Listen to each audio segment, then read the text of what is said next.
So, as usual in Unforgotten, we have 4 key suspects. 2 of them are serving police officers. One of them is a Sikh police officer called Ranjit Sidhu, who is in his mid-40s, is a fairly senior detective who has had a checkered career, I think it would be fair to say. Many disciplinary offences over the years, always managed to get off. And he would argue very strongly and possibly with a great deal of justification that over his entire police career, he's been the victim of institutional racism. And his story tries to talk about some of the problems that people of colour in the Metropolitan Police Force have suffered. Come. When you meet Ram Singh, he's doing pretty well. He's on the crest of life, I think. He's a very ambitious, successful man. So, who thinks they deserve a present? Oh, you shouldn't have. Oh. My character is a professional man within a system, and the whole politics that he has to deal with in terms of what he considers to be systemic racism is quite interesting stuff to delve into right now. Yeah. Well, I think we both know what this is really about. Do we? It's racially motivated. But the personal aspect of his story with his wife and with them both discovering that their unborn child may have Down syndrome. You never get blasé about seeing their hearts for the first time, do you? Just remind me of your age again, Mum. It added another element to the character in terms of his personal plight. So the worlds that implode on him are from various different places, and I think that was what was interesting about about playing this role in this particular show, was that it allowed itself to give you this plethora of dynamics within his personal life, which it was a very full meal, to work on, and really fulfilling as a result. The other serving police officer, played by Susan Lynch, is a woman called Baildon, who is about to be appointed chief constable of her constabulary, and she's about to get married.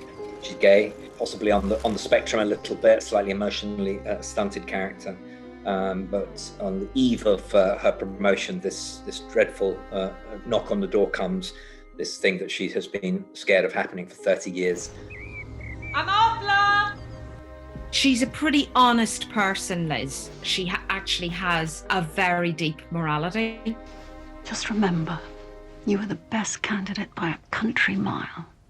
Even when she was a young police officer, she was interested because she really wanted to make a difference. She really wanted to go to areas that were, because she's quite privileged, Liz. She comes from a very middle-class background.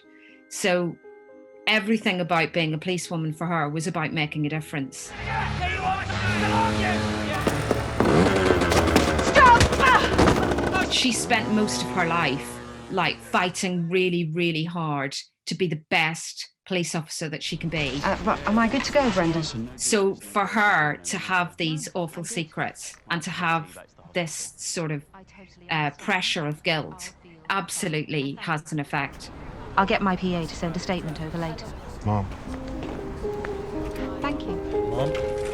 So if you have that sort of ambition and that sort of morality and that determination, but then at the same time, you have this big, ugly mistake that you made in your 20s, it's very, very difficult for her to marry those two things. This is meant to be the happiest day of our life. It will be. She's very, very much in a good place in her life, I think. But then, unfortunately, some things from the past catch up with her. And and then the story unfolds.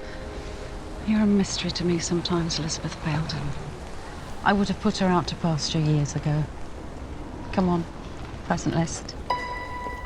Then we have a story about a man called Dean Barton, sort of East End boy made good. Only trained at Hendon for a few months and then decided the police force was not for him. Went out into the world, went into business and has a successful import-export business now. Lives in Rochester, has a severely disabled son, and another son. And again, his story is going to be about that knock on the door and what that brings out in terms of his own past, his own history, his own relationship with his family, his roots in the East End of London. He's a man who is very much a family man. He's happily married. He has 2 boys, one of whom has special needs and attends a special school, which Dean and his wife are very involved with, charitably and emotionally very connected to. How was your day? And he's a man who has worked very hard to escape his past. I was wondering if you could possibly help me out. Yeah, I don't do that anymore, Felix. You know that. It's 11 years now. And that's really where we find it. When, out of the blue, the body is discovered and it transpires that this is somebody who was in Dean's past. I don't have the contacts anymore. I'm just an ordinary businessman these days. So I'm not the guy. You need someone else. And then the last character is a woman called Fiona, who also trained at Hendon, but left the police force. She at least served about 2 years before leaving. She now lives in the Peak District, just outside Buxton, has 2 kids, a husband, and she's a therapist. As the story unfolds, we begin to realise there are all sorts of dark secrets in her past as well. When we meet Fiona, she's at a point in her life where it's so long since she finished the police training and all this happened that I think she's got to a point where she can convince herself that it didn't happen. Is there a problem? Well, apparently, you've been laundering money for the Ruskies. 6 okay? Fine. It's just all very tenuous for her all the time. I can and is living a life where she thinks any moment she's going to be found out. So she's on the edge. It's a woman on the brink. So the suspects this time round are all either in or have been involved with the police in some way. So these are all characters, therefore, who have some knowledge, A, of how the system works, and B, are much closer to home for Cassie and Sonny than the previous investigations that we've seen.